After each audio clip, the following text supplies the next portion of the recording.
everyone. Welcome to the Culinary Arts online distance learning platform. I am so excited to have you on board.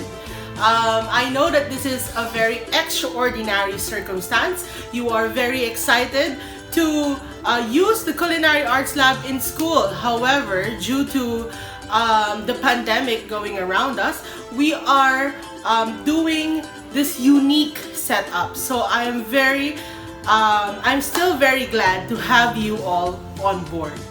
I know that you might have questions with regards to how you're going to proceed with the activities in the course, how you will be graded, and so on and so forth. All of these will be answered by your course guide. It is already uploaded into your Google Classroom. Together with that, I want you to introduce yourselves to everyone. And to me, I want to get to know you even though we're doing this digitally. The forum question is already available on the Google Classroom as well. So I expect to see your answers there and to see your posts there.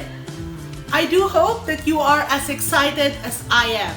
We are living in quite uncertain times, but we must continue living and learning. So I hope to see you all soon.